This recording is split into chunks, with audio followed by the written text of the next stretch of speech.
Hello, and welcome back to the world of Wysteria. We will now continue part 2 of chapter 27.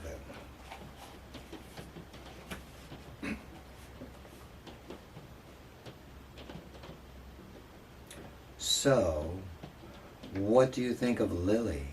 Will asked Jeremy once she was out of earshot. Think of her, he said.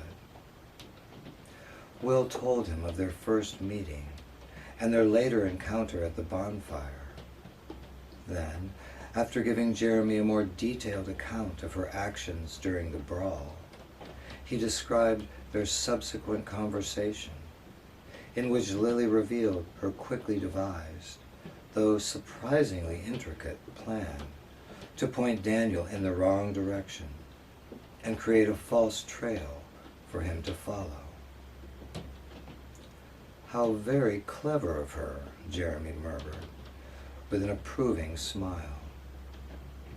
I'm convinced she's not dangerous, said Will, and I believe she belongs here. But she's not an ordinary citizen. Far from ordinary, Jeremy replied. And she certainly belongs to you. Though my sense is she transcends this place. Jeremy's response left Will mystified. I don't understand, he confessed. And yet, you are the only one who can, said Jeremy, in the offhand manner that generally meant he was finished with the topic. He set down his pipe and picked up his drink. With a turn of his wrist, he swirled the honey-colored liquid around the cup, then took a sip. The fact that Nathan has offered this reward for your capture, while unsettling, may be a good sign, he said, returning to the subject they were discussing before Lily appeared. Why is that? Said Emily. It means there's a good chance that Eris hasn't gotten involved, overtly at least, Jeremy replied. I'll be curious to see if word of this attack gets out, he continued. Anton has a reputation for being ferocious and effective. News of his defeat would discourage others from looking for you. I doubt he would speak of it, however, as a matter of pride. Nor do I think Daniel will be anxious to publicize his part in this, for he would certainly risk being ostracized from his circle of fellow travelers. What about Nathan? Will asked. Do you think he knows? It's difficult to say, said Jeremy.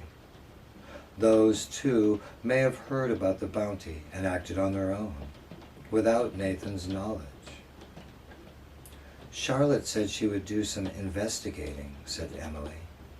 She was furious with Daniel and wanted to find out why he would do something like this. We told her she should be discreet and not mention the fight to anyone. But given what you said, do you think it could be to our advantage to have her spread the word around? Jeremy considered her question for some time before answering. Though it might dissuade other seekers of fortune from coming here, he said, they are the least of your worries. Might it dishearten Nathan? Perhaps.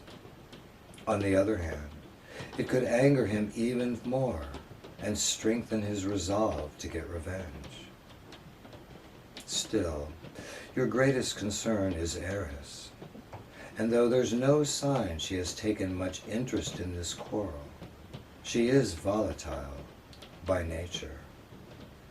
If word began to spread, the conflict could take on greater significance in her eyes. She then might decide that it warrants her attention.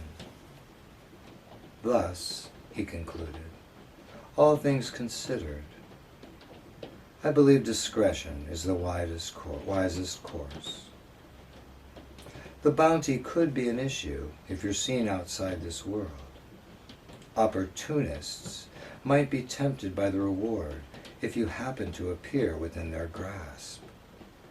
But as long as you're here, in Wysteria, there is little reason to be troubled.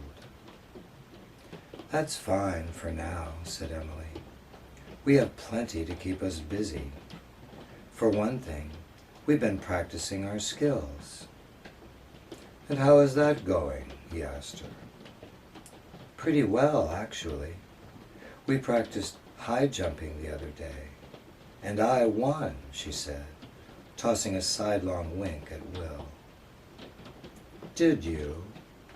Excellent, Jeremy replied, sounding delighted to hear this. Yes, said Will. Emily's quite the athlete. She'll be leaping to the moon before long. The moon?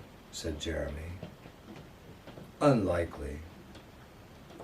Will's better at it, of course, Emily admitted. But I did alter my body enough to get airborne. I haven't had much luck with tunneling, though, said Will. Even with Emily's help, I can't break loose. He then told Jeremy what had happened during each of their attempts to skip to the fountain together, hoping that he might give them some guidance. Yes, said Jeremy, after a long pause. This will be the most difficult thing for you, detaching yourself. Is there some trick to it? Will asked him. Trick? As in method? Jeremy thought for a minute. It can be done, he pronounced. Seeing that Jeremy did not intend to offer any further advice, Will sighed audibly, then said with a note of resignation, But I have to figure it out for myself. Jeremy reached for his cup and drank what was left. Yes, he said, and I will leave you to it. He then picked up his pipe and placed it inside his jacket. You're going? Asked Emily. Yes, he answered. I will see what I can find out about your intruders, their possible motivations, their connection to Nathan. I am curious. In one motion, Jeremy pushed his chair back from the table and stood up. After an exchange of glances, Will and Emily also rose to their feet. You'll let us know if you learn anything, she said. Of course, Jeremy replied. I'll check back with you soon. Will then had a thought. You might want to question Charlotte, he suggested. Question her, said Jeremy.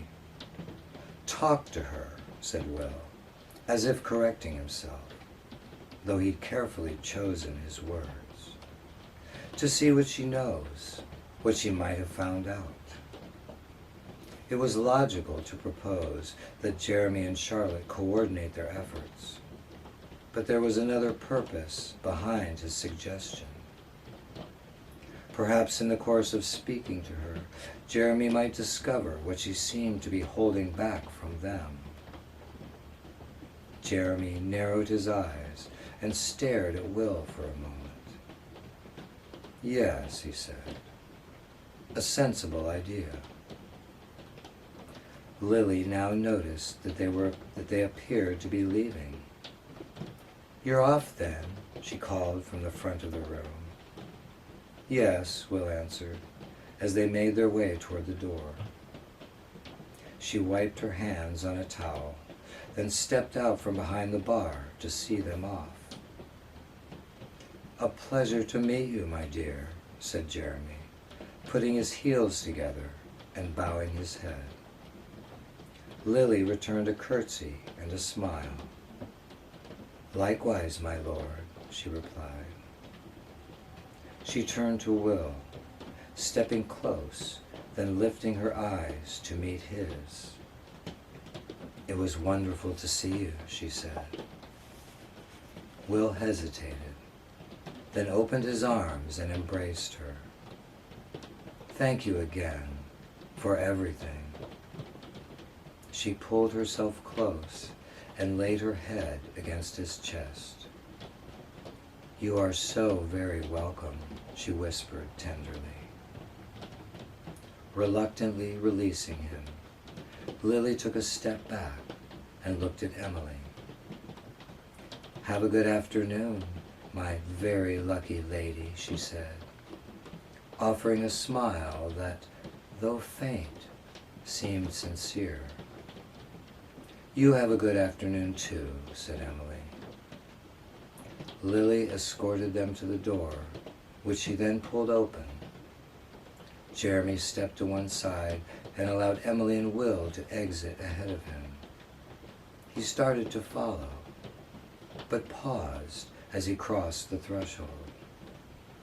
He turned and faced Lily. Thank you for looking after my friends, he said to her. You are a special woman. Lily appeared to be touched. You are too kind, she replied, smiling bashfully. Then, giving her a parting nod, Jeremy joined his friends in the square, while Lily shut the door behind him. After saying goodnight to Jeremy, Will and Emily went down to the garden, where they spent the rest of the day trying to sharpen their skills. They began with body control exercises, practicing both high jumping and long jumping today. Though Will could outdistance her in each of the various challenges she devised, Emily performed well. When they tried tunneling, however, the results were the same as the night before. Will remained stuck, and after several failed attempts, he gave up, just for the day, though. The two then returned to their body control games, which they played until it was time to leave.